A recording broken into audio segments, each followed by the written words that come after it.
All right, here we are, another episode of Flipping Houses for Rookies. Well, good morning, all peoples, Bill, rookies, rookettes. Here we are in the creative real estate world known as Bill's Planet. You should call it Pete's Planet too, right? Bill and Pete's Planet. It's Bill's Planet. It depends on who he lets in. He let me in. Yeah, he let you folks in. He doesn't let everybody in, you know. Yeah. He doesn't. A lot of people bang on the door. And no, you have to you have to know the password. I get a lot of people banging on the door for sure. Well, Episode number 244. It's called New and Improved Secrets for Creative Real Estate Rookies. Oh, New. Secrets. And I'm not exactly excited about this title because it really doesn't do the justice of this podcast, but that's what I decided. Oh, okay. So, well, title's just a title. Yeah. Title gets people to listen to you, but then you got to go for it now. Yeah. So, new and improved secrets for creative real estate rookie success. Here we go. As we all know, after 2020, things have changed. And in many cases, a lot. Plus, I have noticed too many students and coaching clients telling me it has gotten harder and harder to take down the creative real estate deals we talk about podcast after podcast. What's happening? Okay. Oh, boy. I rub my hand and you hear it. Jeez. Oh, it's loud. I go like this. Yet. So I'm going to read that again. So you all set there? Yup. Okay, good. So plus I have noticed too many students and coaching clients telling me it has gotten harder and harder to take down the creative real estate deals where we talk about podcast after podcast. Yet me and my crew have actually been taking down more deals and monsters lately. So I started introspecting. What are we doing different than my students and coaching clients? And in this podcast, I'm going to give you the results of what I found and show you how to do it too for bigger results than I ever got or I ever get is what it says. But you get that? But. And this is a big but. Don't have high expectations of some new amazing tool you can just push a button to make work and have houses fall off the conveyor belt. No, it's actually tweaks we have made with my simple 3-step system, just adapting to today's crazy world with a huge increase in results. More deals, in other words. Plus, this entire podcast is designed to revitalize any investor who has feelings like he's been beating his head against the wall with a bloody nose as the only result. Ouch. Let's dig in. Nice picture there, bloody nose. Ouch. Yeah. So you say a few tweaks, huh? Yes. So good morning, Farah. The best thing I could tell you is so I'm going to go over that in a minute, but the best thing I could tell you is if you want to learn more about what we do, go to flippinghousesforrookies.com. Flippinghousesforrookies.com. There's a bunch of free stuff there. This is episode number 244, and there's 243 episodes you can listen to learn how to flip houses. So before we get started, just realize that in your description of wherever you found this podcast or wherever you watching it or listening to it, there is a link there that will get you to our free stuff page.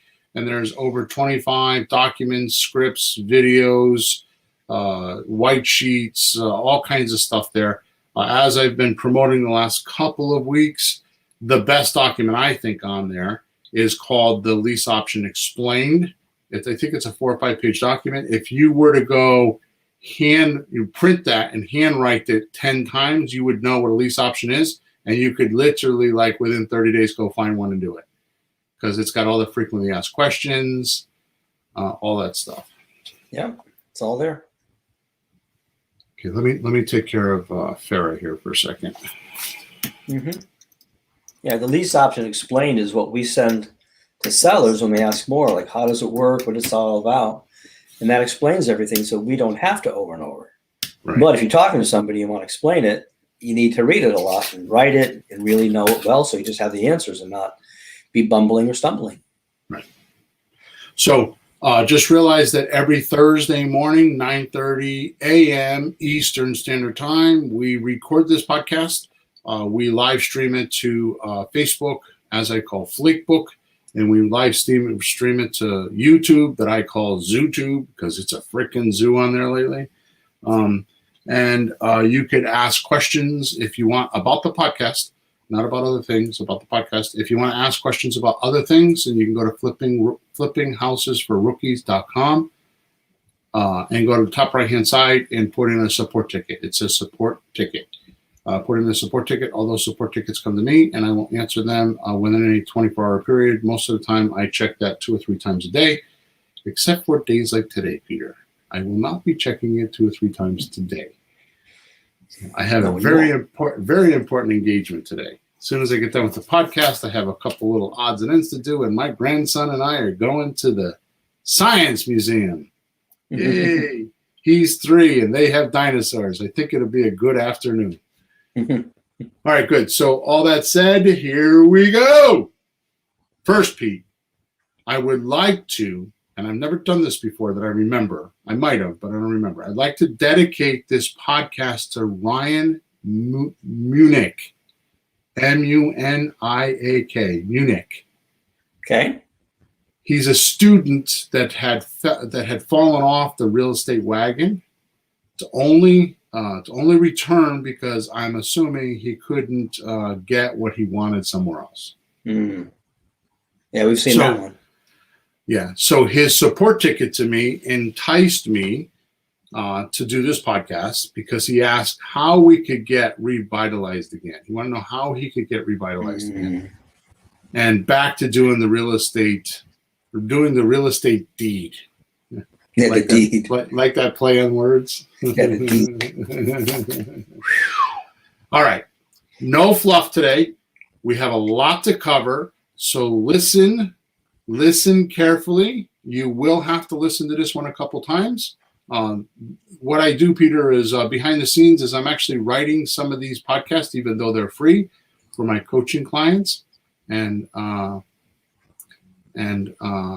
I put a lot of detail in there, more than I should. And I'm told very often, I'm every single day, I am thanked for what I do or what we do to help the community, which I understand. And in the beginning, I was embarrassed by it, but honestly, almost every single person that sends me any kind of communication starts off with, thank you for everything that you do. Because we just give so much information.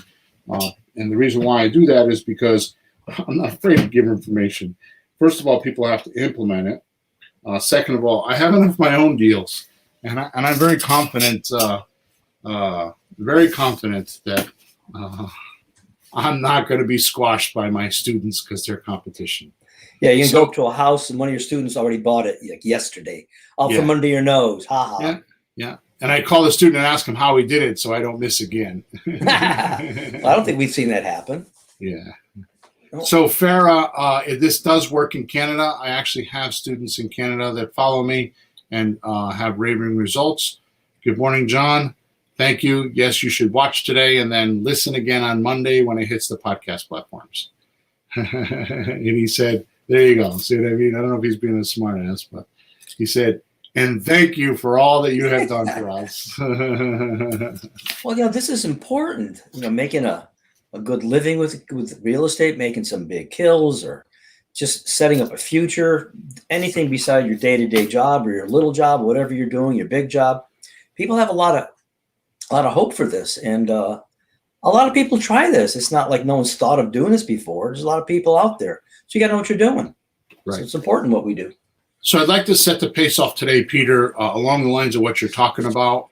This podcast, and if you've noticed recently, we've come away from all the deal structuring and all the technicalities of having to do deals, because that's like, well, I'm going to talk about it later. That's like doing the calculus math before you learn addition, subtraction, and division. Yeah, right. Okay. So honestly, I want to make sure that this message throughout this entire podcast is extremely, extremely, very, very loud and clear that this business is basic human skills. It's basic communication between you and another human, and that is what will make you a shit ton of money.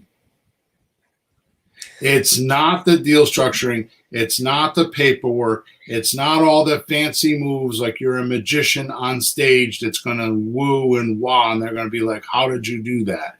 That is not why sellers sell. Okay, so I want to preface it with that.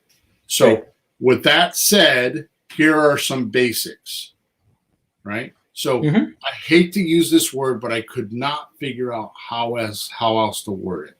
So what are we selling? What's our product? What are we giving the seller? Right? In creative real estate deals. What are we giving the seller in a creative real estate transaction? Hell, for that matter, any real estate transaction. What are we giving them? And want me to stab at it?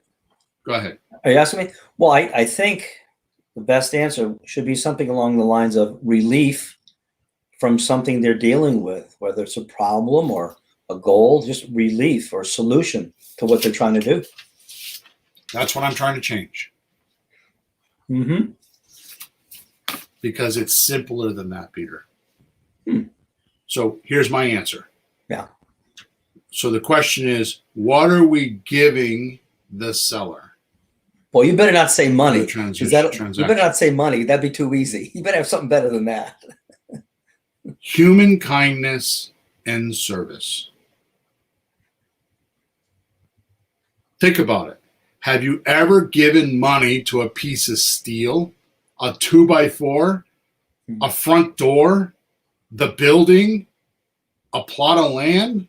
Like I always say in the past podcast, when we show up at the closing, the building, the lot, the house does not arrive to sign the documents.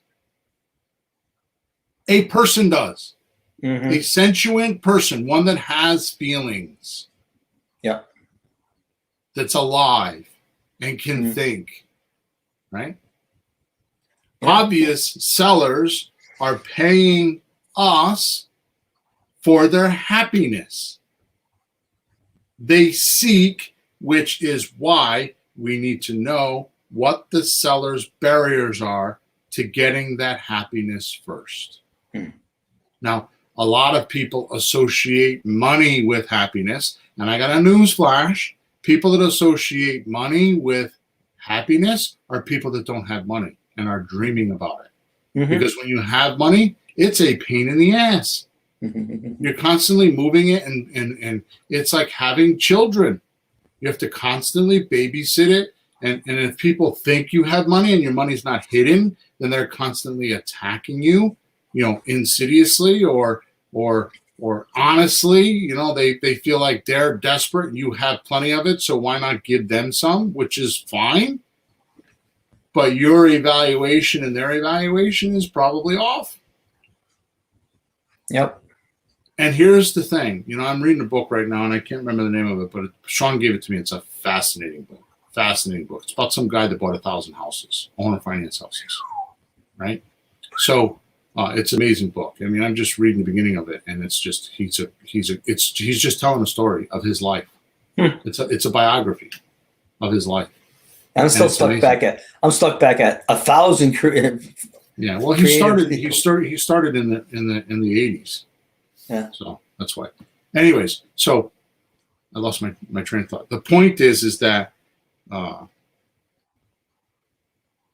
people that don't have money don't understand. It's a job. Now, it's a good job. if you know how to do it, but it's not taught. Just like real estate's not taught, having money is not taught. Right. Okay, so I'm going to read this again. Obviously, the sellers are paying for happiness that they want to seek, right? Yep. So here's my profound statement. Money flows to happiness then. Hmm. In real estate, money flows to happiness. This is why I've been crushing, pounding on, slapping, beating, shooting, everything I can think of. This one point. You gotta go out and be a reluctant buyer in the beginning. Don't try to buy a house, just study sellers. You do this for 30 days, you do this 3, 4, 5 times, and you will become an excelled real estate investor and have training that no other real estate investor in today's day and age will have. Want to know why? We have this little M word in our society called a millennial. I've got them all around me, and I have the utmost respect for them. They have taught me so much. But what they lack is people skills. Yeah. What they lack is confronts with people. Yeah. Getting them to sit in front of somebody or talk on the phone with somebody is like the hardest thing in the world for most of them, not all of them. Mm-hmm. Or in a particular case, like I'm going through with one of my guys now, is he's good at confronts, but he's sloppy as hell at jamming it together. He like makes it up as he goes because he thinks he already knows. Oh. Mm-hmm. He doesn't get the experience of the ride. You know, he hasn't been around the block to make sure that he knows that Uncle Joe's over there with a shotgun and going to pop you if you go too close to the curb. See what I'm saying? Yeah. So this is why I've been crushing students to go out and become and be reluctant buyers and study the sellers. This happiness approach is the undercurrent of the entire business. Before confidence, before mathematics, profit, overall success with any real estate transaction, you have to get to this core of the transaction. Mm-hmm. What is happy and what is unhappy? The decision to sell the property was to use the equity or profit for happiness, something they want. Or they decided to sell because it was probably making them unhappy, and they're done with that program. Mm-hmm. Right? Yeah, we've seen that. Which drops us in the lap of your success depends upon the value the seller places upon what you can do for them to make them happy. Now, this is profound, and I know this is profound, and I know I shouldn't be doing this on a podcast. This is definitely, like workshop material with a little bit of training under your belt, but I can't refuse myself, because if you honestly get this podcast, and we've had some good ones, there's about 8 or 10 podcasts that if you listen to them, you can excel in this business. You could quantum leap in this business. So 244 and 243 are a couple of them. I know 205 and 206 are another couple of them. And anything above 200, if you're listening to those podcasts, I've gotten a lot of compliments. I'm not saying that we've done a really good job. I'm telling what other people have told us. I get support tickets on them, like they're so excited about that, right? Okay. So your success, that's something worth writing down. Your success depends upon the value the seller places upon what you can do for them to make happiness. So the value can be heading to happiness or away from the barriers or uncomfortableness of pain. Yeah. So either moving away from pain or moving towards happiness. It's kind of the same thing, but no, I see a kind of a big difference in the way of, like, we've talked to people, I want to move to Florida, I want to buy a condo, and I use the money there because I love it in Florida, I want to go there. Okay, great. He's looking for something pleasant. Then there was the lady we were talking to. There was a house in New Britain we were trying to buy, and the lady needed $30,000 like yesterday for her husband's cancer surgery. Right. It wasn't just for fun. This guy needed it. Insurance wasn't covering it. So they had a real bad problem that they really needed some help with. Right. So I'm not sure we can't always help with that if they need money right away, but if they don't need it right away, it could be a problem that we can totally help them with. Right. You've seen that one too. Perfect. Yeah. So it's the seller's idea of value you bring them. It's not your idea. It's the seller's idea of value you bring them, or how much the seller is willing to pay for the end results of happiness, right? Yeah, something we can do for them, right? Yeah. So it's the seller's idea of value you bring them, or how much the seller is willing to pay for at the end of the day to get results of happiness, what he thinks is happiness, and how much he or she thinks it's worth to get. Which means your success depends upon the value a seller places upon your services to help them. Yeah. And you must understand happiness is relative. Each seller has a different concept of it. And the biggest mistake real estate entrepreneurs make in using their own values to detect what other people want. Right? So I've seen that so many times. It's like, well, they won't do that. Well, did you ask them? No, but the investor themselves wouldn't do that. A classic case of that is subject to, or mortgage. It's actually Pamela, my wife, calls them mortgage transfers because she can't understand subject to. No, those are mortgage transfers, she calls them. Well, she did some mortgage work for a while, right? Yeah. So that makes sense to her. Yeah. So you're transferring the mortgage from the seller's name to your name, actually into a trust. But anyways, most people will be like, what do you mean the seller leaves the loan in their name and the deed goes in your name? I would never do that. Well, you don't understand it.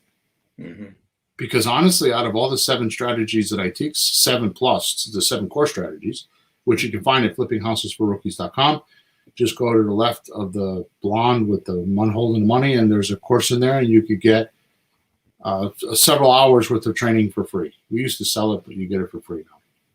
Okay. So until you understand those core strategies, you really don't know whether you can make that decision. I got to tell you, my oldest daughter, I mean, both my kids do, but my oldest daughter thinks the world of me. And I didn't realize this until really lately when somebody was explaining it to me. I just treat her like she's my daughter, right? And you want to know why I think she thinks that? Sure. Why? What do you think? Because when she calls me with whatever she's telling me, like a problem or something going on in her life, I'll listen. And I'll say to her, Jesse, do you think you have enough data to make that decision?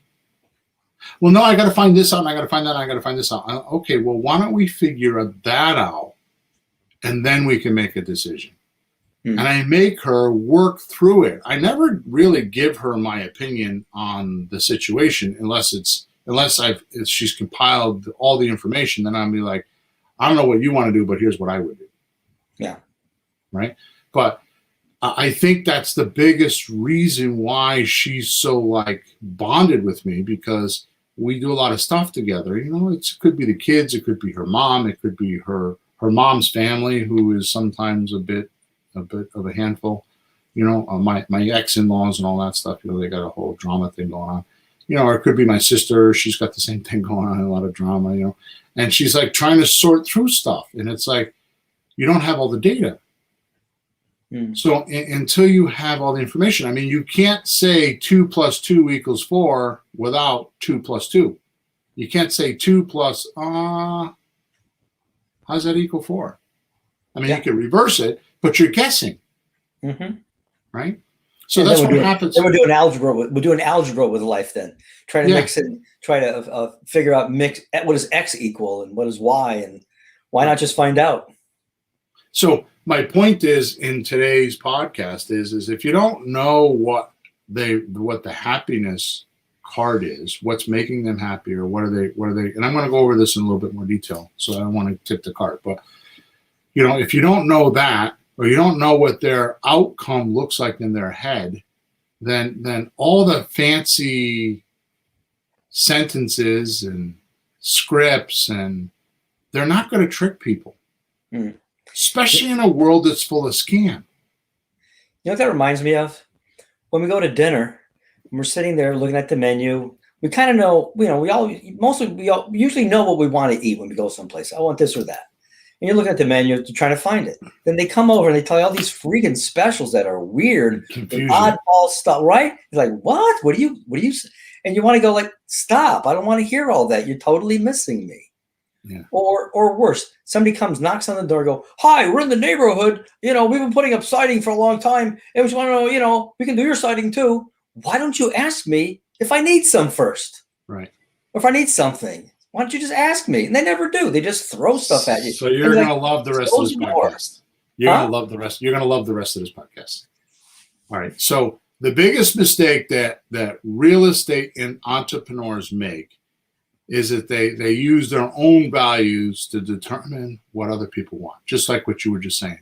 The siding salesman is using his values, saying your house needs siding. So he's evaluated for you and never asked you, well, what do you think? Right? Yeah, don't even ask. It's what they want that counts. Or the person paying you is the only vote that counts. Right? Which means we only have one thing that is our secret to success.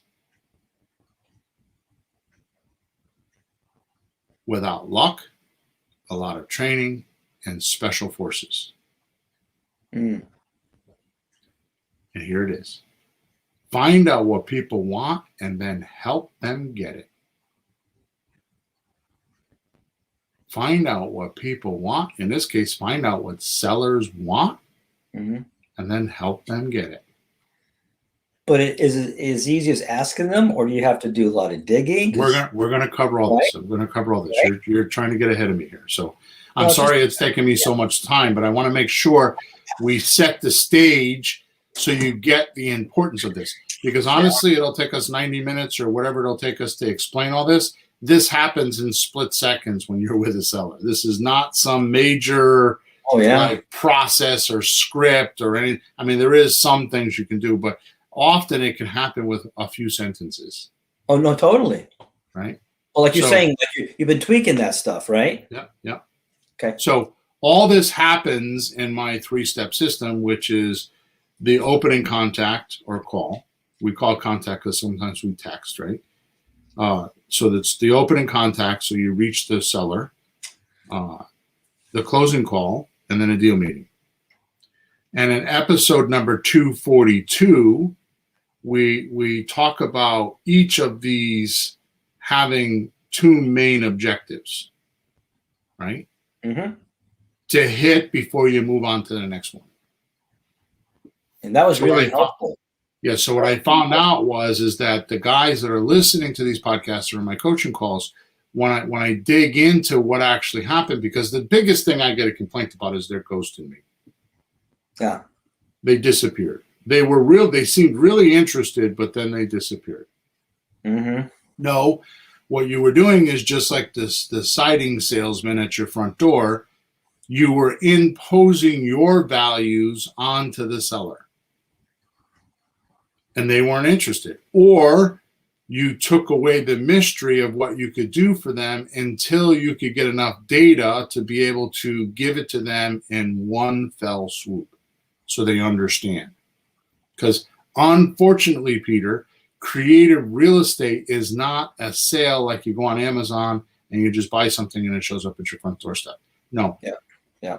Creative real estate is not going on the MLS and saying you're asking 175, I'll give you 125, and you start haggling.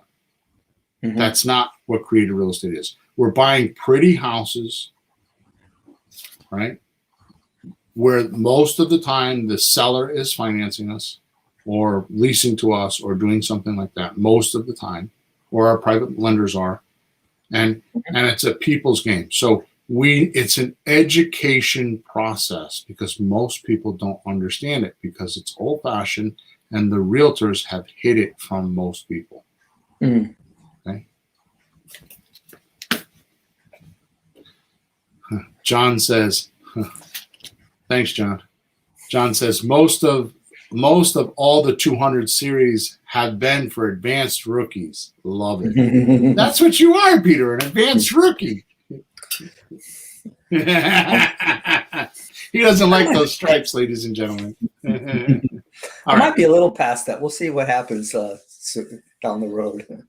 So episode 242 is where we cover a lot of that stuff. I'm not going to cover that again because it'll take too much time. I have much better stuff to go over with you. So make sure you go listen to 242. Even if you have listened to it, go listen to it after you've listened to this podcast. You should juggernaut between 242 and 244.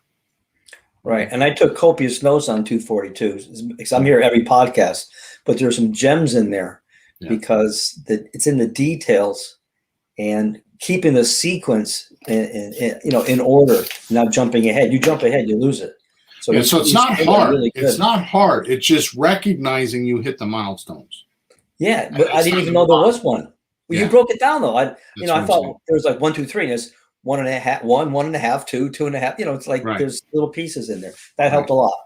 Yeah. So by me labeling them, you can now notice that, and because they were not labeled, you didn't know you were skipping them, and that causes people to ghost you and not accept your offers and all that kind of stuff. So that one podcast was amazing. Mm-hmm. So the main point here is that the closing call, right? So we have the opening call, the closing call, the deal meeting, right? The closing call, there's a 2-step process there, which is the discovery stage and then the offer section. Mm-hmm. So today I'm pounding on the discovery stage. Okay.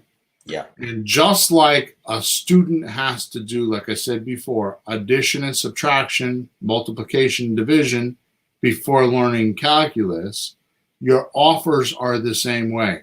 You need to get the seller up to the calculus before they understand the benefit of the offer. So it's an educational process. And if you skip one of the lower grades, it's too steep of a gradient, as I talk about, right? And the seller, when they don't understand, automatically say no. So if you don't go through the 3 steps, like I fully explained in episode 242, I want to make sure that's right. I keep saying 242. I have attention on it. Maybe it's the wrong number because I didn't look it up. Let me look. Yeah, yes, it's 242. Yeah. Okay. Yeah. So if you don't understand how to do that in episode 242, then what you're doing is you're shoving calculus down a first grader's throat, and then you wonder why they're having human emotion and reaction, or why they're crying, or why they're this, or why they're that, or why you're having such a difficult time with them. It's because you're forcing it down their throat, and it's too steep of a gradient. So the first thing that you have to realize is that you need to figure that out. That's why there's a discovery stage. Mm-hmm. Then once I started breaking it down, and I started in my coaching groups, because I've got one in Israel and one in the United States, and I have guys from, Australia and Canada and all that kind of stuff. And plus I have guys all over the United States that I coach every, week or every other week. And when I started breaking it down, I realized yet again that there was a vacuum on what I call discovery and what they think is discovery. Yeah. Which is what this podcast is all about, is the discovery stage. And then when I started 2-dimensionally, in other words, writing it out and trying to work on questions and how to organize what I do, because that's really hard to do. Put a third eye on yourself and say, well, how come I could do it and they aren't? We're doing the same thing. Well, we're not, because I have a few more details that I have not articulated, and that's what I'm attempting to do here. Mm-hmm. Okay? So, all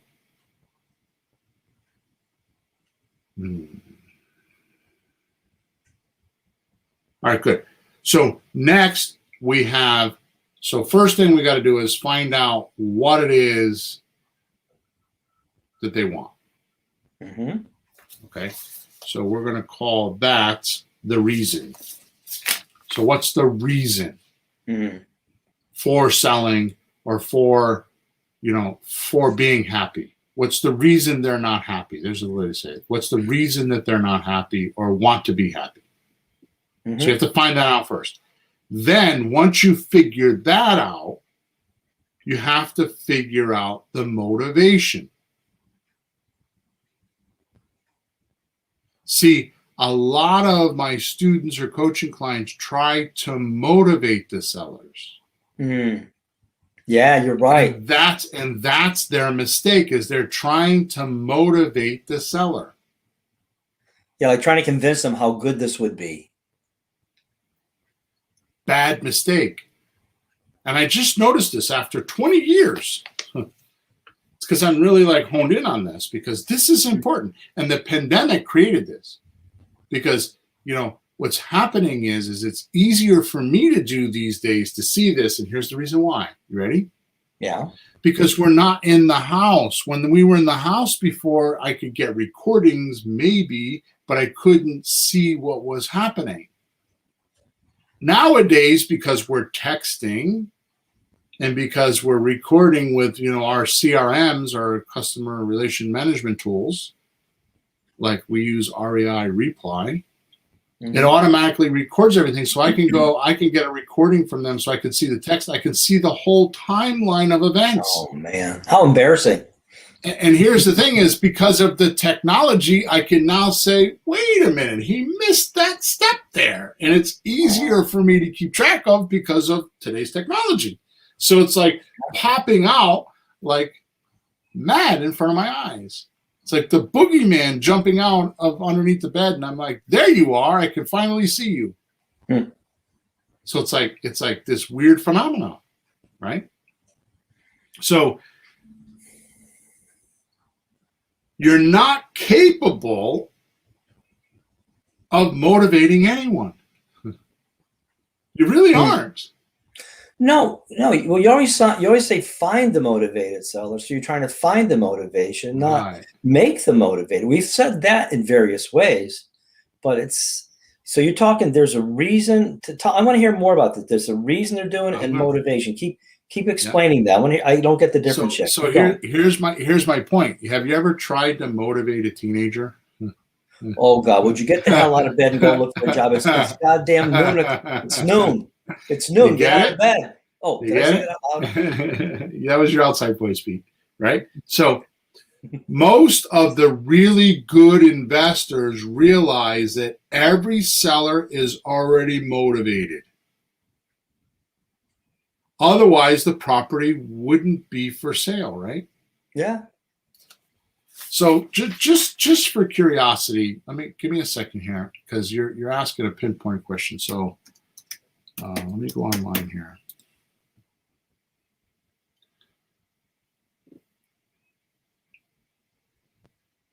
All right. So to answer your question, Pete, just type in motivated into dictionary Google. Right?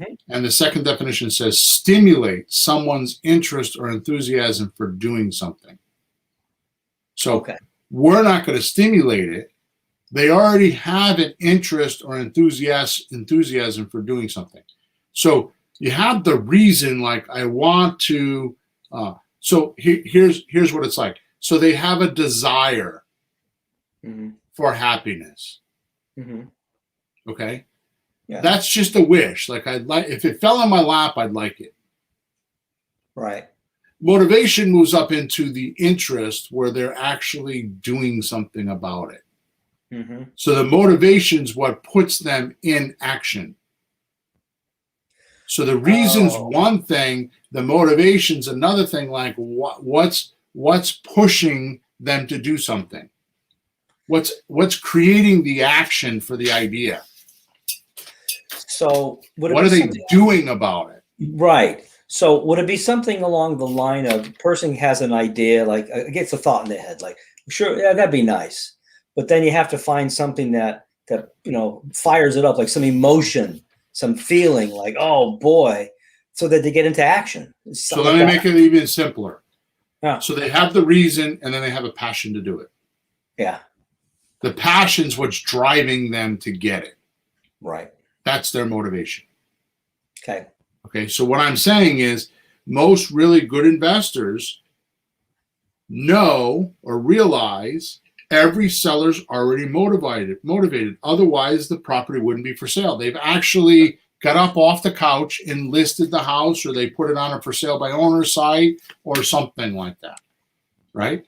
So your job as a real estate entrepreneur is to find out what the motivation is and then demonstrate that your offer will satisfy their needs and wants. What do you think is easier, Peter? One, help the seller get what they want, or two, try to change or overcome their motivation? No, do not change your motivation. Any husband should know that one. Oh boy, we're in husband school now.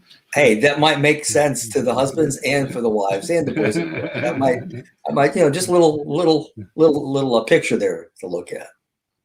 Good. Yeah. So if he wants something you can't offer, like one, because we use one of the 7 strategies that I've taught, which if you go to Flipping Houses for Rookies, you can get it there for free. Okay. So one of the 7 offers is what we use, right? So if he wants something you can't offer, like he wants all cash in 30 days, you can't do that, because it's either we get monthly, we get a property using monthly payments until we pay them off, or a discount. Right. Okay. Most people don't realize the first 12 or 15% of their profit goes to the realtor system. You know, the 5 or 6% for the realtor, the 3% for negotiating, the 3% for repairs, even if it's a beautiful house, for negotiating, for spooking the buyer after the inspector's been there. And then you got 3% for actual closing costs, which is attorney, conveyance tax, all that kind of stuff. That's 15%. So most people don't realize the first 15% of their profit goes to all the services to get the house closed. That's right. They don't know that. They're not told that up front. They're told that later in the system. Okay. So if they want all cash in 30 days, you can't give that to them. You shouldn't give that to them. Right? So the sooner you know that, the sooner you know he or she is a suspect for your plan. He's not a suspect. He's a suspect to you. He's not a suspect as a house seller. He's a suspect for your plan. And the faster you find this suspect, and get rid of him, the faster you can find someone who is willing to do your plan. Right. Right. So the rule is this, Pete. We're moving along nicely here. I think we're doing good on time too. So the rule is this: find the seller's motivation and then appeal to it. Okay, so let me just summarize this. Let me go back through my notes. So the first thing I said, if you're summarizing, the first thing I said is find out what people want and then help them get it. Now what I'm saying is the second thing you do is find out the seller's motivation and appeal to it. See how it's getting easier? So this is the discovery stage before you make the offer. So the first thing you want to do is find out what people want and then help them get it. And I'm giving you all the theory behind it so you can do that. And I'm going to show you in a couple of minutes how you can do this with sentences. Okay. You know, that when you say that, I'm thinking, gee, well, how would I do that? What would I say? So it's coming. Yeah. Good. So then what you need to do is you need to find out the seller's motivation and then appeal to it. Yeah. Am I clear? Yeah.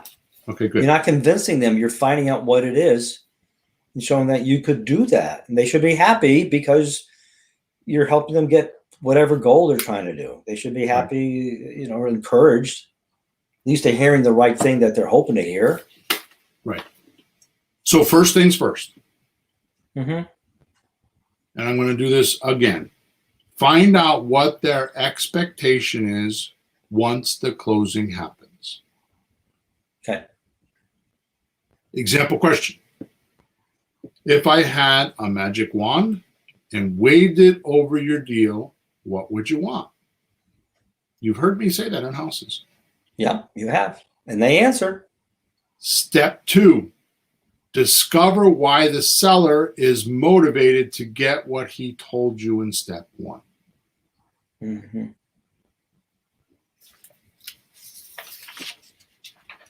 This is the heart, right smack dab, the heart of the discovery stage. So let's go over some questions Mm-hmm. our listeners can use so they get the correct results. Yeah. Okay. Now these are not like proven, tested. These are just stuff I pulled out of my head that I've used in the past. I don't really have statistics unlike some of my other sentences. This is just to give you an idea of what I'm talking about. Yeah, but that's your point today. And for many podcasts, it's not the magic word, just knowing what you're looking for and just talk about it to the guy and have something to say, have a few questions, but know what you're looking for. Especially if you're in a house being a reluctant buyer, just trying to figure things out. The most valuable education you could get is to go in a house without the expectation of buying it and do some of the stuff that we're talking about, and you will get a $40,000, $50,000, $60,000 education within 30 days if you do what I tell you to do. The students that actually do this call me up and they are blown away at how much they learn. Yeah, you know what I think that does? It just dawned on me. The problem we have as wannabes, rookies, and whatever, is that we're doing it for ourselves. We're not doing it for the other person. We don't even know the other person until we meet them. We know them for like 5 minutes. What do we care? It's a total stranger. We like us better than them. But you can't get anything done unless you drop interest in you and put it in the other person and find out. So if you're not thinking you're going to buy the house, you stop worrying about if you're going to get it or not. You stop worrying about yourself and just pay attention to the other person. Maybe you'll learn something. So I decided a few days, Peter, ago to distract this conversation. I decided a few days ago that if I were to have a headstone, which I don't plan on it because I want to be cremated, but if I were to have a headstone, here's what I want to be known by. This is what describes Bill Hawthorne to the core. This is my motto. Ready? Yeah. I learned by living. That's a new one from you, right? I don't think I've heard you say, yeah, you've told me a couple of those, like, yeah, I want this, I'm going to. I learned from living. By living. By living. If you don't go out and live, and you know what? I've had some very influential authors in religion and out of religion. I've heard it multiple times. Say the best way to be a writer, either a fiction writer or any type of a writer, a copywriter, is to live it first. Sure. Go through the experiences of your recipient, whoever you're writing to, who's going to read your stuff. Go through what they've gone through. Yeah. So this is why I come up with this. This is not some miraculous new idea I came up with. I've just heard it over and over again, and I'm just applying it in real estate. It's what I did. I learned by living. I learned by living the role of an investor. You ever hear this thing, which I never believed in, but it kind of fits into it? Fake it till you make it. Mm-hmm. Well, you don't have to fake it. In a few minutes, I'm gonna give you some really cool shit. And one of the things is just be honest. You tell your seller this is your first deal. Will you help me and get that agreement? It'll be so much less stress for you because you won't have to fake it. Yeah. Learn by living. Get out there and live the part. Nobody says you have to be a professional. Nobody. Who's putting that pressure on you? You are. Why? Because you're embarrassed that you might make a mistake? Well, get your ego out of the way and you won't have to spend so much money and be so aggravated.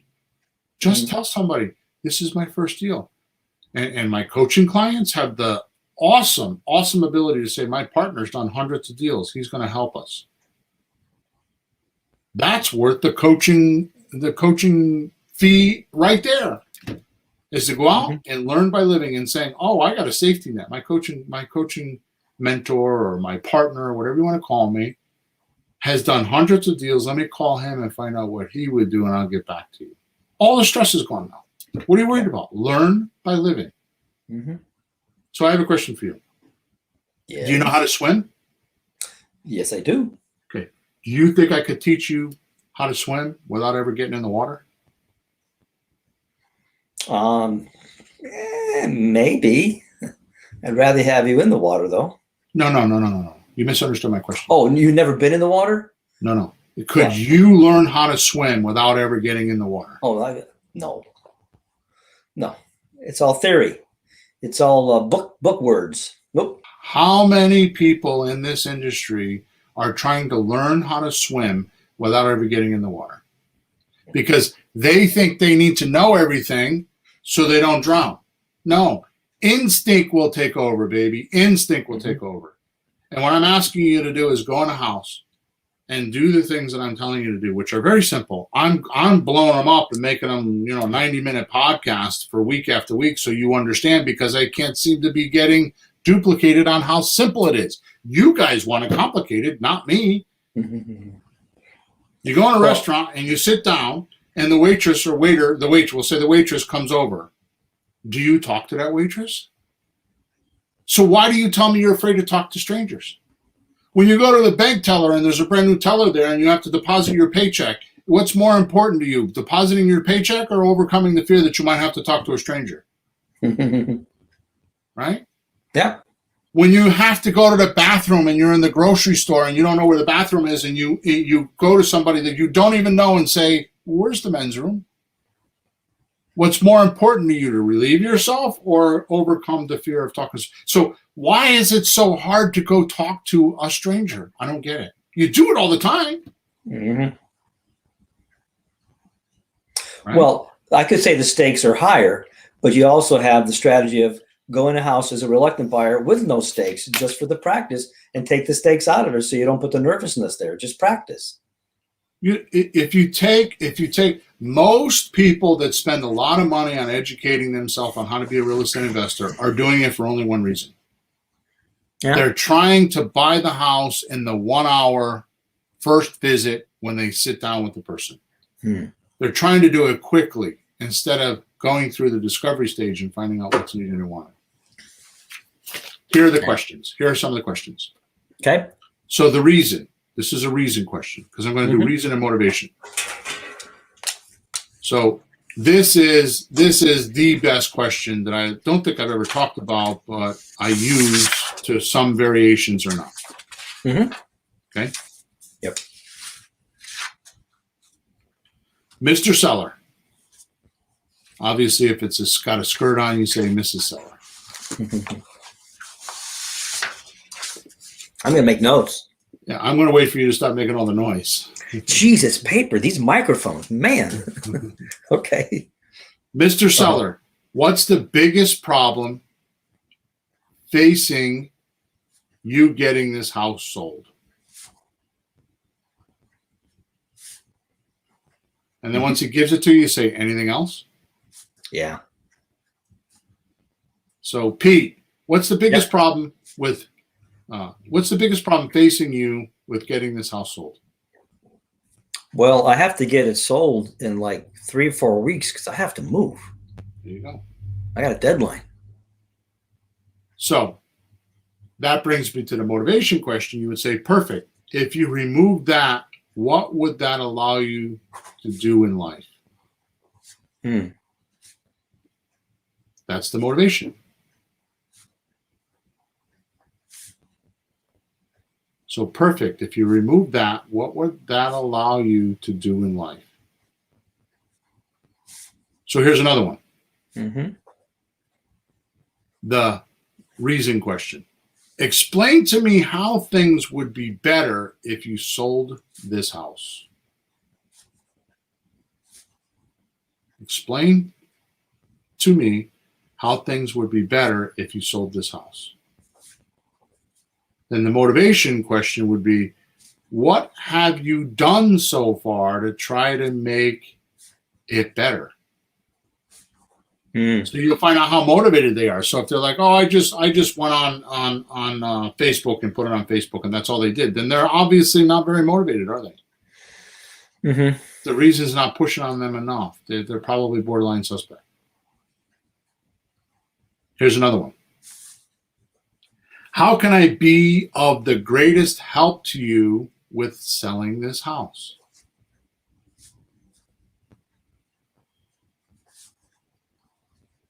How can I be of the greatest help to you with selling this house? Now watch this. You ready for the motivation question? Uh-huh. Who else have you tried to get to help you? Mm. I'm going to tell you right now, that is a 45-minute conversation with most people. At least 30 minutes anyways. Yeah. And let me also tell you, if you haven't done this, you're going to be very surprised at all the confidential stories you're going to get about the bad experience with the realtor and the closing agent. You're going to find out how injustice that system is, why I badger it so much, and I call it the real estate mafia. Episode 90, the real estate mafia.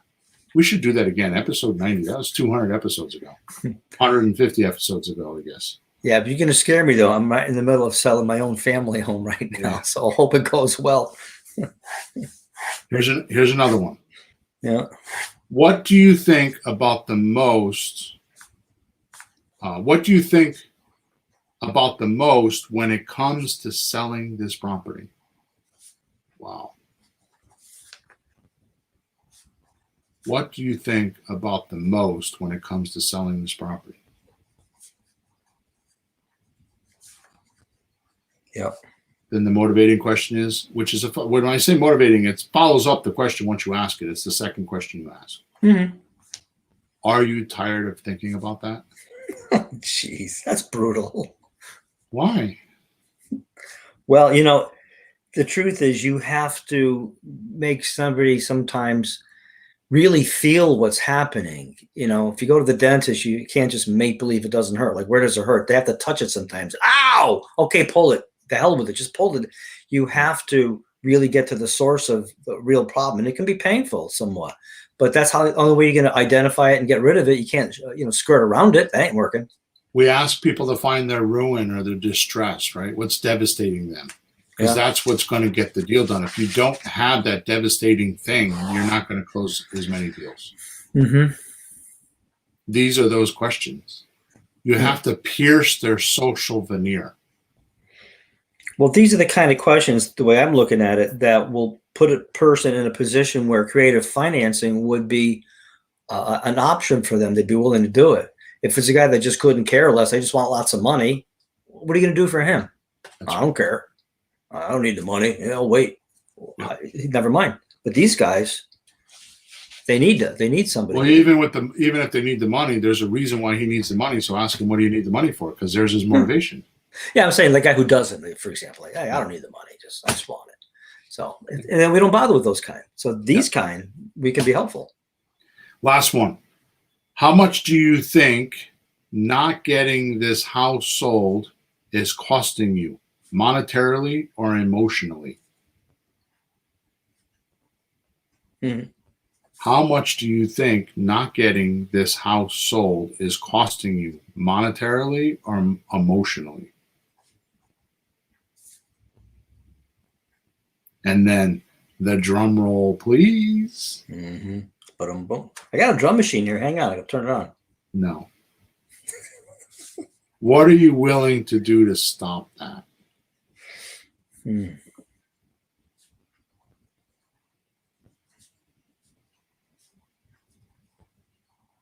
Okay, does that make sense now? Yeah. Good. Yep. Good. So while you got your pen and paper there, Peter, let's put together a little checklist you can use in the closing step of my little system. Okay. So this is mostly for the discovery stage.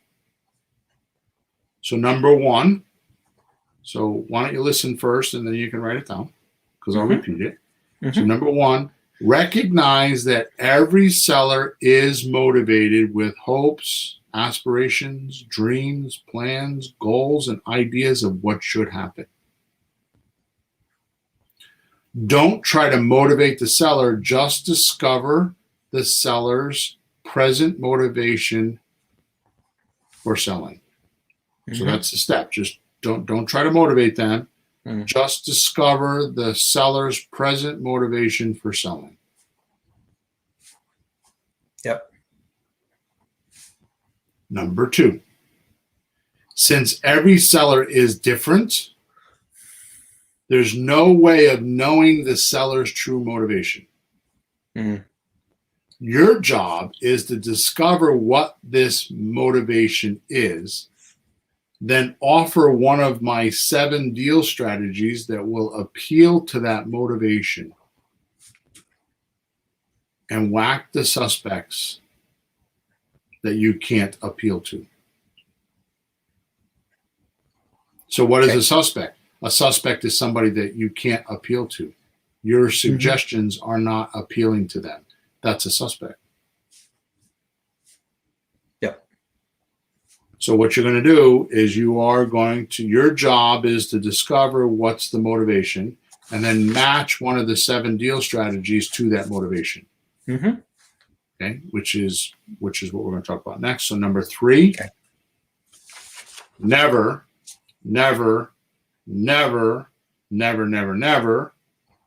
present your offer until you have done 1 and 2 above on the checklist. Is that what you found people were doing wrong? They were jumping ahead and skipping these kind of parts? Is that it? Yep. You know, can I say we've been to seminars years ago now where they would just go for it on the phone, right? And give them the offer, the number. And everybody's excited in the room. Like, oh my God, they're buying a house. You might be in New Jersey, you might be in Texas, and then you go home to meet with the people because these are your local people, and you go see them. They go, I don't want to do that. So you think you got something, you don't got something. So I would like to make a very strong comment right now that has taken me 6 months to figure out. Okay, what you're saying is very true. That does work. But guess where? In a buyer's market. When we're in a seller's market like we are right now because of the pandemic, it doesn't work. No, you're right. It'd be easier. I don't know what market we were in at the time, but they were jumping the gun, and sometimes maybe get away with it. But I saw a lot of times they wouldn't, David. They're jumping the gun. That's your point. They're jumping the gun. So to answer your question, just like your realization a few weeks ago, is you got to get more than 2 or 3 yeses. You got to say 5 yeses you said or something like that. Yeah. Sure. Just to be sure, yes or no's. Don't give up until you have 5 no's. Don't assume it until you have 5 yeses. Right. So never present your offer until you have done 1 and 2 on this checklist. Yeah. So you don't want to try to outguess the seller's reason and motivation to sell. Okay. It isn't necessary. Wait until you found out what he'd be willing to do before making any offer. That is a law of offers. It isn't necessary. Wait until you found out what he'd be willing to do before you make an offer. Yeah. Okay. Now, here are some things that help you increase your chances of rookies getting more deals. So that's like the checklist. There's just 3 things, right? But you can plug these things in. There's 7 of them. Okay. Yeah. So here we go. Like I said, discover these are not something you have to do like in order. The other 3 you have to do in order. These are just like you plug them in between and you use these how you feel fit. Does that make sense? Yeah. Like I said, discover the prospect's prime and core motivation by asking leading questions that encourage the seller to talk about the parts of the sale that will reveal motivation you can appeal to him with. Right? So I talk about rapport building, talk about the house, right? Or talk about their situation, not their kids and soccer and all that kind of stuff. So that's what I'm talking about here. So discover the prospect's prime and core motivation. In other words, the most basic reason why they're selling, which I say is happiness or lack of.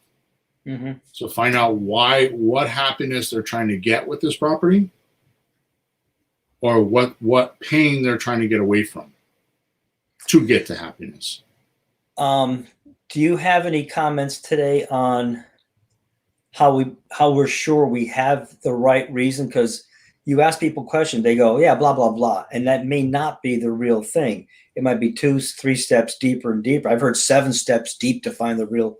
Do you have any suggestion on that to make sure we got the right thing? I think if you just make sure that, well, let me finish reading this and then because I think I might cover that down the road. Yeah, I remember you doing something that might be the answer to I just thought of. But go ahead, because us rookies, like, we'll ask a question, they'll answer, we go, oh, I know what it is, and maybe it's not. It's just they just throw something off. You need to repeat it, but I'm going to go over that in a minute. All right. Okay, So what we're going to do is we need to find their prime and core motivation by asking leading questions, which I just gave you some. Yeah. You'll be surprised at those questions results or conversations that will happen because of that. Then, Peter, I cannot teach this. I cannot teach this. But I'm telling you, it is one of the most vital things that you can do. Yeah. Take what they told you sincere and be interested in helping that seller with it. He is telling you how to acquire the house. If you do this as a reluctant seller, knowing if you do this enough, you'll get those monster deals all over your area. So don't go in every house and know that or think that you have to close that deal because you're desperate. Mm-hmm. If you do this enough, if you go in and help people, how many times have you seen me do that? Help people with loans and taxes and zoning. I mean, we spent one time in the town hall, we spent a half a day in the zoning going to find out some guy had 2 lots that he thought he could sell that he couldn't sell, and we didn't buy the property. Yeah. He's owned the property how many years and he didn't know. Right. And you go in there, I follow you, and they just ask a bunch of questions and go. Then they send us to the other department. They want you to go see the other zoning, and then go see this one. Look at the tax thing to see where the boundary, just to figure that out. And he appreciated it a lot. So let me ask this question of you and the listeners. Yeah. If you had a piece of real estate and you were going to rent it, would you put any Tom, Dick, or Harry in there that came along? Oh, no. Why? Because you don't want no trouble. Right. You need a good tenant that'll do the you right want to things. do background checks. You want to find out what's going on, right? Mm-hmm. Okay, so when we're acquiring a piece of property, it's the same type of relationship because we're not talking about giving him cash and he goes away. We're talking about paying this person for 2 years or 5 years or 7 years and having a relationship. So why aren't you doing that due diligence first? Mm-hmm. That's the discovery. That's you're trying to figure out the whole thing. And if he's going to cover up his feelings and he's going to not tell you what's really going on, do you really want that? Do you want him to have secrets? That's like having a wife that's sleeping around on you. How are you going to feel about that? Mm-hmm. You don't want that.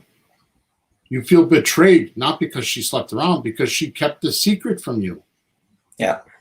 She's supposed to be loyal and fiduciary to you, right? But she wasn't. You feel betrayed, not because of I guess some people would feel it because of the sex aspect of it. I'm talking about the sneaking around aspect of it. Yeah, well, that's insult and injury to me. Yeah. Yeah. Right? So why would you want your seller to perform this same kind of action? Yeah. Why are you allowing them to do that? Mm-hmm. it's just instinct. It's human instinct that we're talking about. I'm just trying to organize it so you understand when you hit the bullseye. Yeah, because I've seen you start working on a deal. I say, hey, Bill, how's that going? I say, I'm not working with that guy. Yeah. Oh, yeah, we had one. He kept changing the stories, right? He'd tell us one thing, Newington House, tell us one thing, and then he owns it, and his sister owns it, and then this, that, well, wait a minute. He owes money, he doesn't owe money. It was just too many lies, so we just walked away. That's a big shift, what you just said, for a lot of people, is you need to shift your way of thinking to realize that just by pure diligence of being on this podcast and trying to learn from somebody like us, and I'm not, I don't care who it is, the fact that you're hunting for real estate investing or real estate entrepreneurial type activities is more than the average person. So you know more than the average person. Even if you're a rookie, you know more than an average person because you're reading books and listening to podcasts and watching videos and probably bought some courses, and you have more data than the average person, believe me. So why are you ashamed of that? You're the ethical, intelligent person in a room, no different than when you walk into an attorney's office or a doctor's office. Who has the ethics presence then? So when you shift your way of thinking that you're now the doctor, you're now the lawyer, even if you think you're a rookie and you're not, you are far ahead of most people in this industry. Mm-hmm. And the more you learn by living and the more experience you get, the more confident you will be and the more arrogance in a good way that you'll have. Yeah, we'll call it confidence. Yeah, confidence. Okay. Yeah. So the point is, yeah. Well, arrogance is confidence with cockiness. Yeah. That's what it is, right? So here's my point. They should respect you for wanting to help them with your knowledge. Shift that in your mind. I'm here to help, not to buy. Mm-hmm. And that help flow alone will dump houses in your lap. So you might have to help 4 people to buy 1 house or 5 people to buy 1 house. Shouldn't be more than that, right? Yeah. You might have to do some things but here's my point, Pete, and then I'm going to get off this bandwagon. By helping that seller, you're going to learn. Oh, hell yeah. You're going to learn facets of this business that nobody in a seminar could probably even think of teaching you. Mm-hmm. It's your education. So either go pay $30,000, $40,000, $50,000 to the big guys for your every 2-week half-hour coaching call and hope you get something out of it, or spend some time in a house with a seller trying to help them and get your real education. Mm-hmm. Learn by living. There it is. By the way, is that a barometer of deciding what house you want to work on? Like the people that are very willing to let you help them and the one that have like an opposition to want to help? Is that like a barometer? Like, yeah, because the more you help them, how do they respond? Do they like shun you off? Like, oh, you're like a $3 an hour, clerk? Yeah. Or do they really appreciate it? Yeah, so that's a way to tell this is one to work on. I mean, it should be obvious, but I guess the thing is, if you're desperate, you'll work with the guy who's giving you trouble and not working with you. If you have good human instincts, which all of us have, you'll know which ones to help and which ones not to help. Right, unless you're too greedy for the dollar, and just don't do it because it won't work. If you're money motivated, it won't work. You have to be. This is a duty thing. This is where duty comes in. Your duty is to help people, right? Yeah. So you have to have sincere interest in helping the seller. He is telling you how you can acquire this house. If you do this as a reluctant seller, knowing if you do this enough, you will get those monster deals all over. All others will be envious of you with. I mean, I hear people say how envious they are of my deals. All they're hearing is the end result. They don't know how much work I put into the other 5 before I got that one. Sure. Right? Now, here's another one. Always summarize the prospect's motivation so you know you have it nailed down. So Pete, let me see if I get this straight. You need the 30 grand to pay off your college tuition by September, right? Yeah, but that's not really why I See? want to sell the house. So why do you want to sell the house? Blah, blah, blah. And I've seen you do that. That's why I asked a little while ago. It dawned on me like, oh, that would be a great question. So I wanted to see what you felt about that in this context. Yeah, but you repeated back to the guy to make sure you got the right one. Right. So 'Cause sum it we'll up. be too quick. Sum it up, or sum up the why. Let me do this again. Sum up why they want or need to sell. Define the problems. Confirm the qualifications and resources you have to help them with it all. So you sum it up. I hear noises. Sounds like somebody's knocking my house down. Sum up the motivation, the reason and the motivation, I guess you can say, right? Mm-hmm. Make it short and sweet. And then align that to, here's how I can help you. Align that to your services so they know, right? So I'm elaborating on our little formula, right? Right. Find a motivated seller and communicate to them. That's number one. Number two, tell them what you do. This is that part. Tell them what you do. Then find out what's needed and wanted is step 3. And step 4 is present it and make the offer. Yeah. Yep. Right. All right. So here's another one. You got that? Does that make sense? Sure. So No, I've seen you do that. It's really important because we're going to be impatient, and the guy says, "Oh, blah blah blah." You go, "Okay, I can do this," and it might not be the thing. Don't think the seller really has it figured out. Sometimes they don't really even know themselves. Do they? They need to talk to you like you need to talk to the social worker. Or how many times has this happened?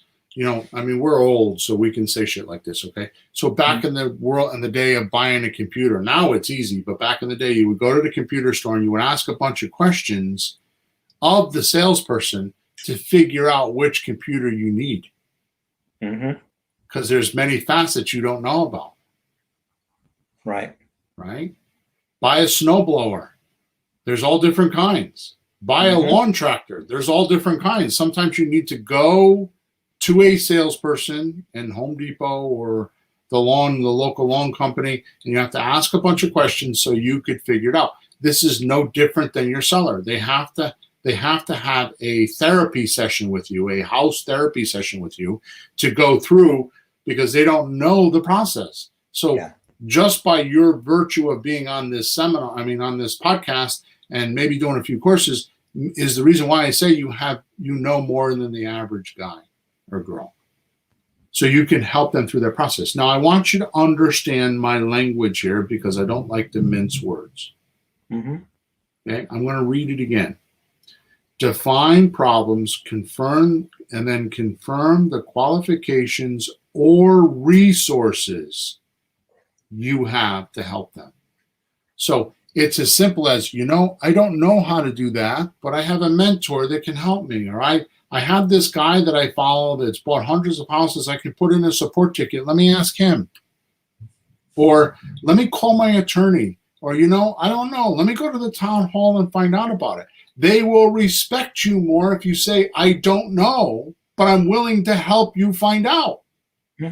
That's huge. So you don't have to know everything about real estate to go talk to this person. What you have to do is be willing to help and be honest.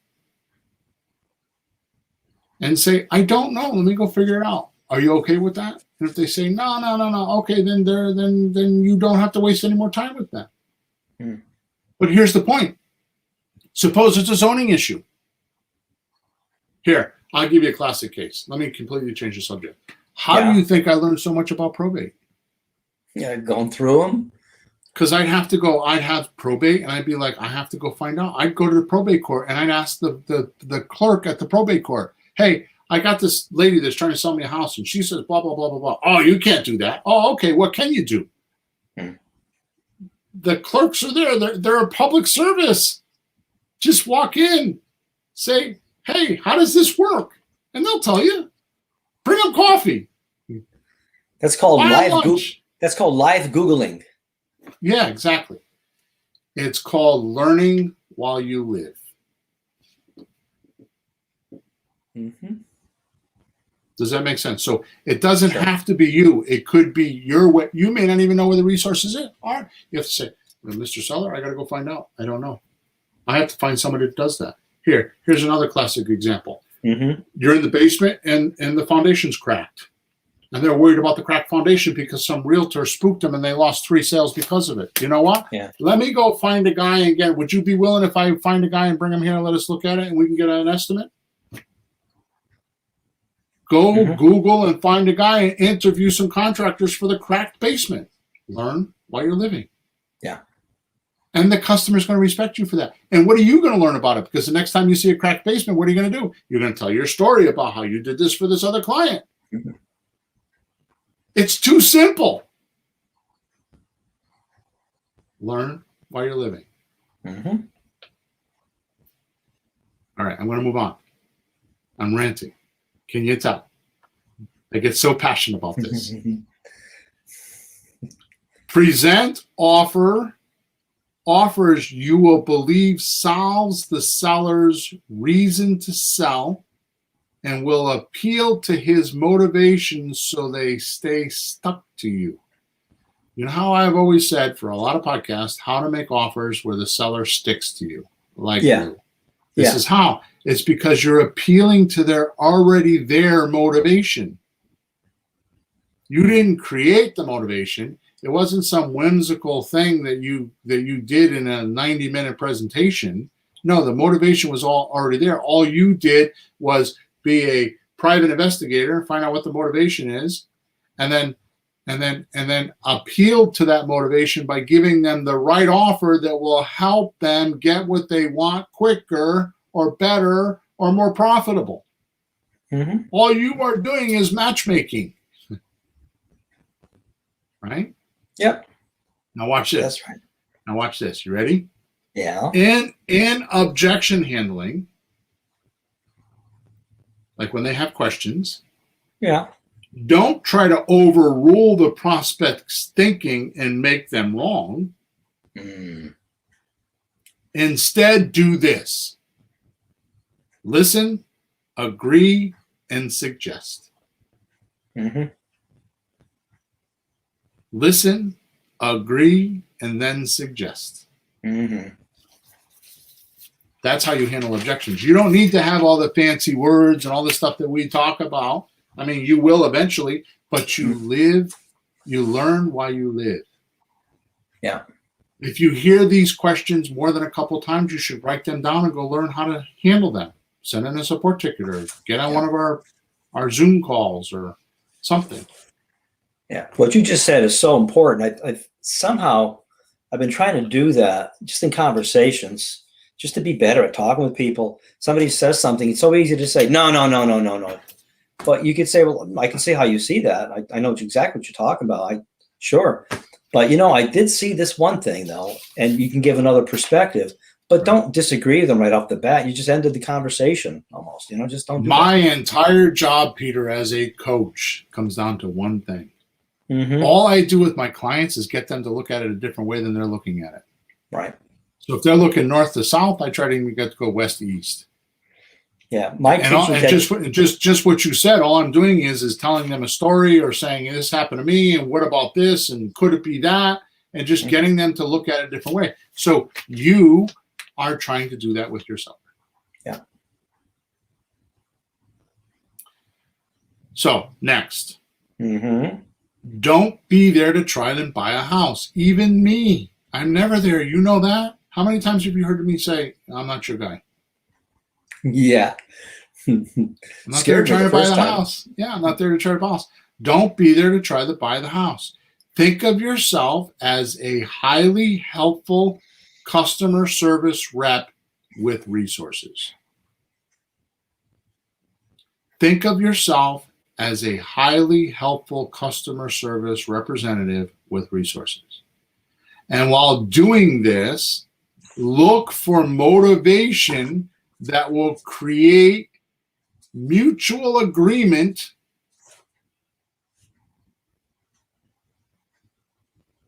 to conduct the exchange between you and the seller with benefits on both sides. Mhm. I'll read that again. And while doing this, look for motivations that will create mutual agreeable reasons to conduct exchange between you and the seller with benefits on both sides.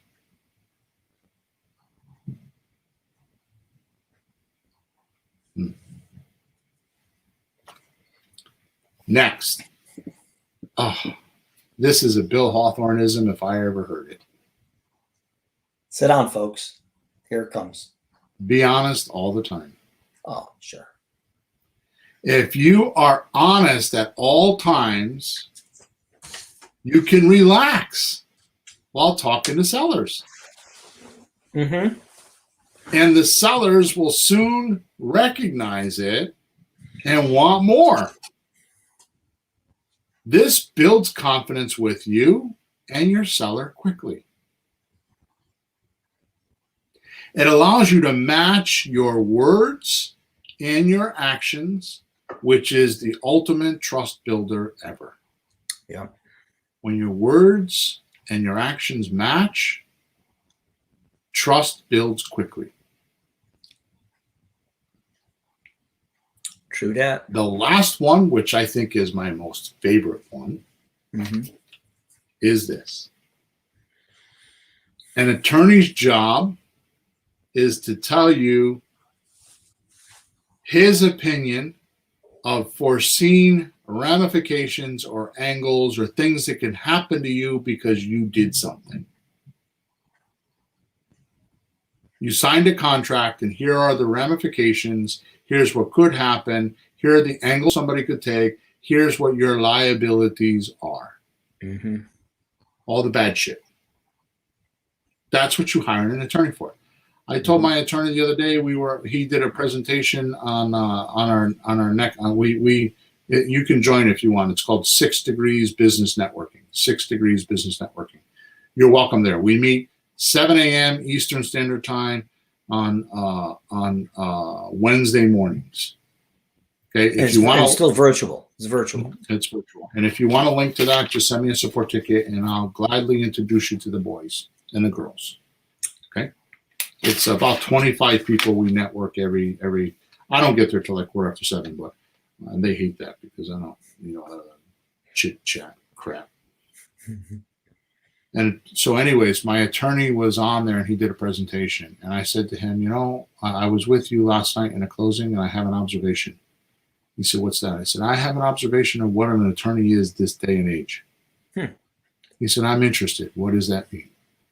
I said, what you do is you take all the legalese that are on paper that satisfy the court, if it ever gets that far, and you translate it into layman's language and explain it to your signee of the document so they feel comfortable about it. So you're a translator. Right? Yeah, well, we're hoping the attorney will read the paperwork so we don't have to. Or they drafted it and they know what it means, which, by the way, most of them don't draft. They use templates anyway. So, yeah. All right. So get that. So an attorney's job is to tell you foreseen ramifications and the angles, right? Mm-hmm.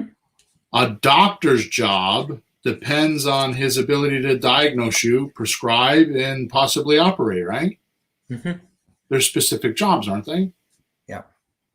A policeman's job is to protect you in society, is to put the unethical people's ethics in.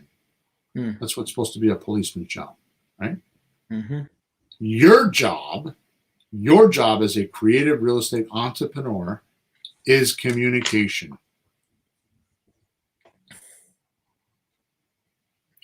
Your success lies directly on your ability to understand sellers' problems and solutions with motivation as the icing on the cake. You must be able to hear and sincerely understand what the seller's going through before you can help, and he finds value in what you can do for them.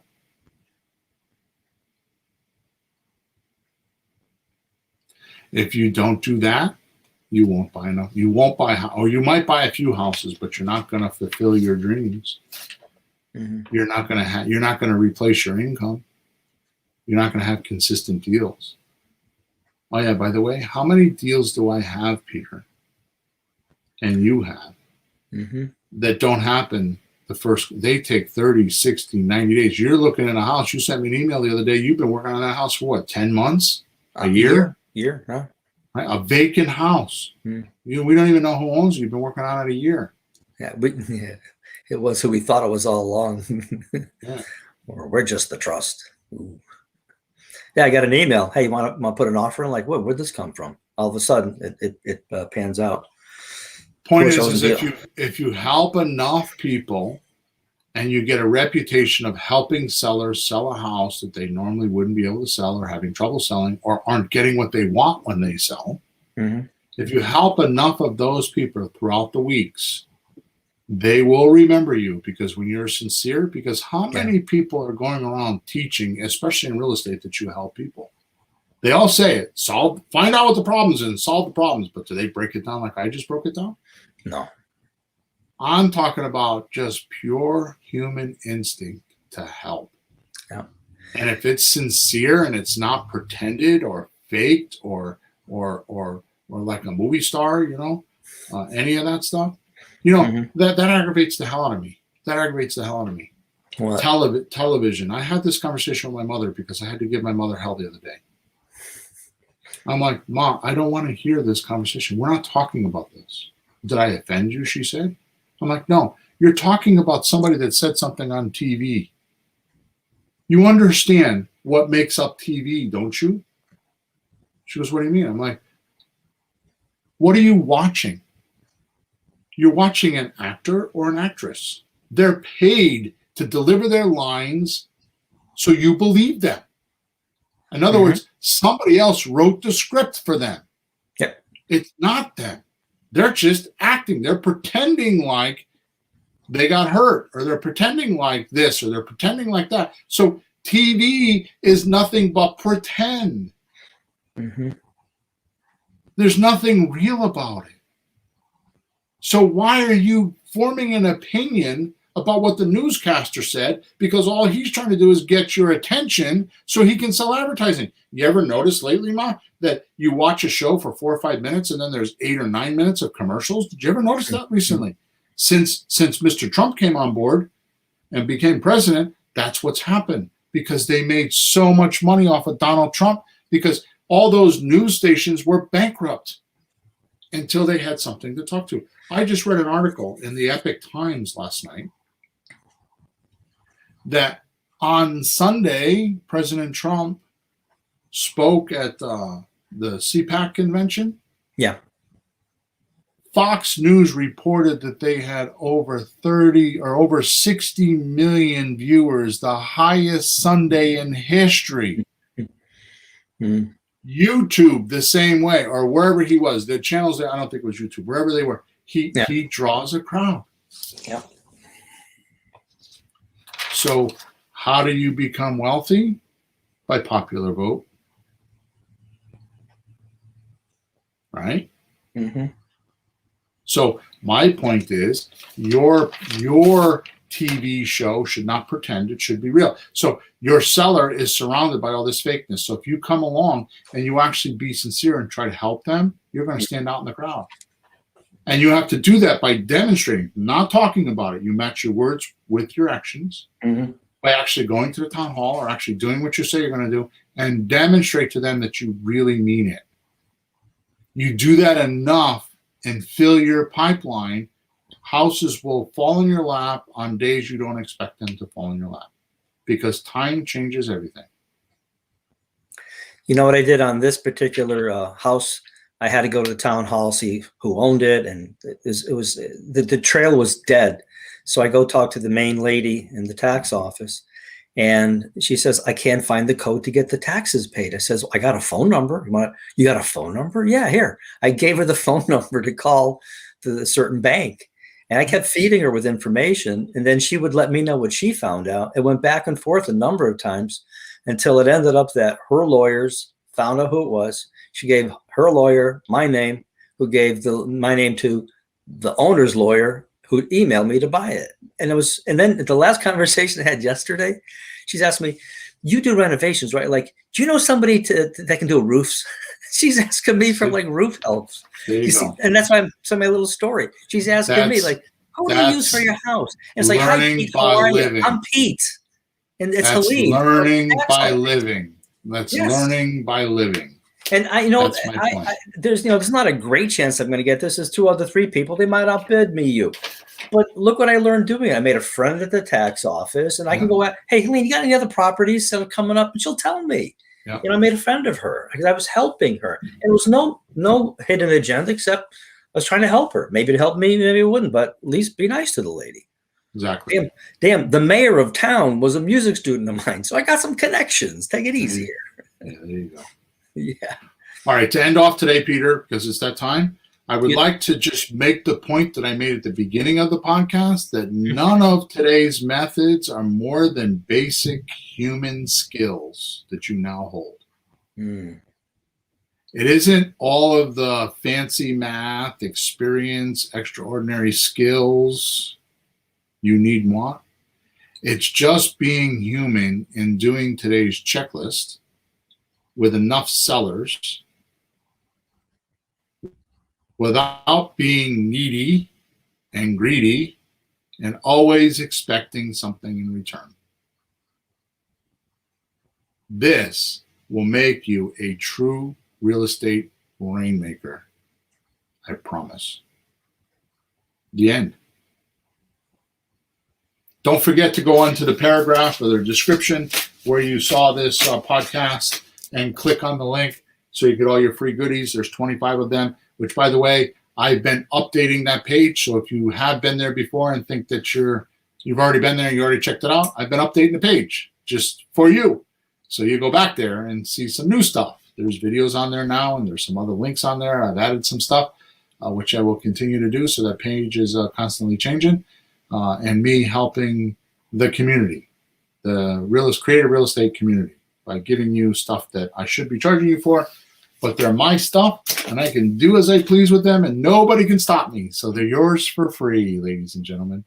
Also, go check us out on Flakebook, Flipping Houses for Rookies. Just type in there.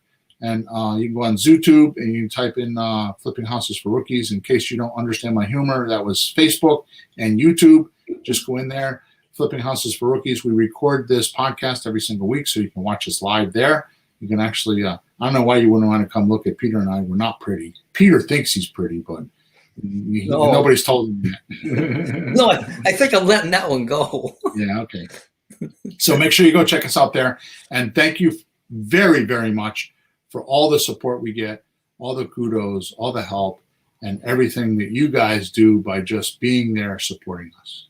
Okay? So get out there, talk to some sellers, use what we taught you today. Go listen to episode number 242, wrap it up in your mind, and get out there and live and learn. Over and out.